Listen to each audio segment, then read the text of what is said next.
Hello, St. Louis. Welcome to OnSTL.com. Our segment today is brought to you by Sterling Transportation and Limousine Service, providing professional limousine service, and such a nice guy doing it, Carl. Call him at 314-222-1700. The second annual St. Louis International Children's Film Festival starts tomorrow here in St. Louis.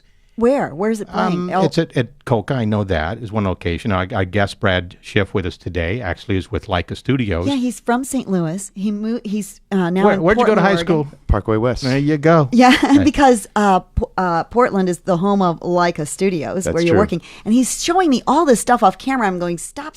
We have to show on this Saturday, on camera. Saturday at Coca at 7 p.m., correct? You will show one of your feature films from Leica, and you were the supervising animator on that film. Correct. And that's ParaNorman. ParaNorman. Well, Yep. I think most of our viewers have heard of ParaNorman if they have kids, no doubt about it. And this is the company that used to do, like they did the raisin, the California raisins, raisins, those animated raisin characters. Yeah. And what was the other big one? The that they Noid did? from Domino's. Remember the Avoid the Noid? Yes, exactly. Brad, have you ever had a real job? No.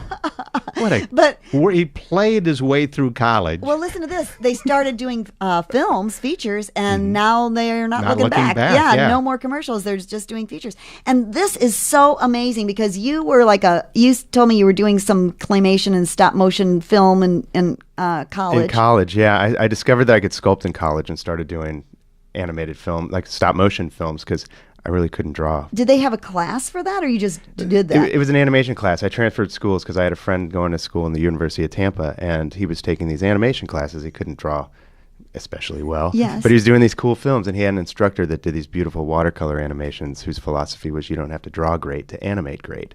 And I found that fascinating. Yeah, really. That's right. Hitting. I mean, T-shirts. Right. It's something we ought to broadcast that to the world. Brad has a workshop after the filming of ParaNorman on Saturday. He will demonstrate on the big screen and with his animated characters. This is Norman from ParaNorman. Yeah, now show, because this is so amazing. And it seems like so much work. You have these faces that come apart to make different expressions, and then you have like a bunch more faces to put on them. Isn't that a lot of work? Get your little kit and show us what you... Get your little kit there. Let me grab my little kit. The art form, it's a miserable way to make a film. Yeah, totally. But at least it's gotten better with take computers. like forever. It's true. But, technology is advanced, so the facial expressions that we do now, we're able to get such a range of emotion and personality because we do replacement animation. We model the faces in the computer, and they're all printed out on a 3D printer.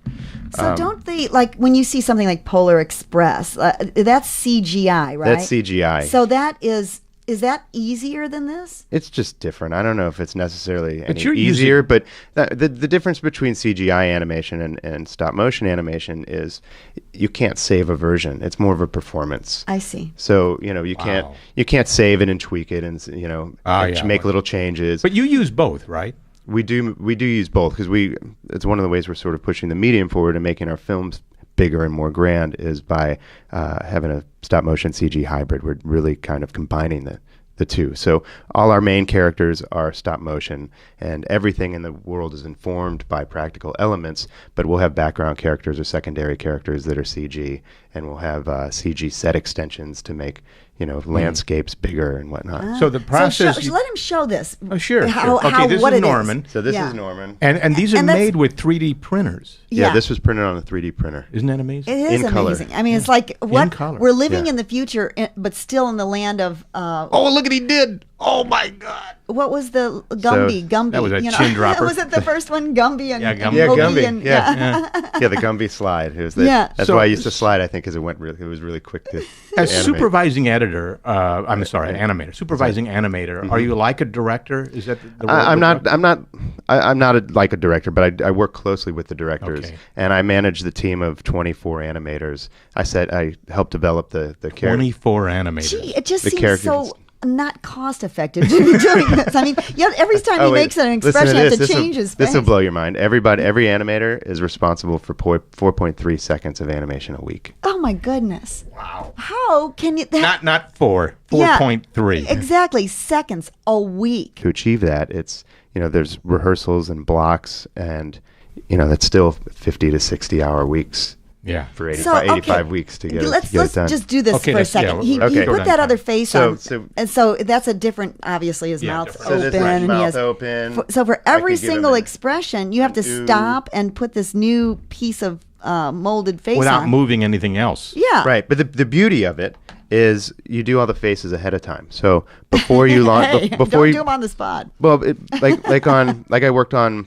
Corpse Bride and Fantastic Mr. Fox, and those faces were armatured. So similar to what you're seeing in the body here with the skeleton, the armature skeletal I see system. what you mean. The same was the case with the faces, and they had silicone skin over them. So you would push the brow up and move them a little bit, and move the corners of the mouth That actually up. seems easier than this. It is, but it's incredibly limiting. Your new movie, you call it a movie or animated Yeah, feature? animated it's film, a movie. yeah. Box Trolls comes out September 26th. So you can watch for that. We will see you, Brad, this Saturday at 7 o'clock at Coca for the, I'm going to just make up my own titles, St. Louis Children's International Film Festival. Is that right? Yeah, that's You right. said So, it's close enough. yeah, I'm gonna do. I'll Look at that expression. I'll do a little talk. I'll talk about my journey, sort of how I got into the business, and, Oh, it's and the wonderful. films I've worked on.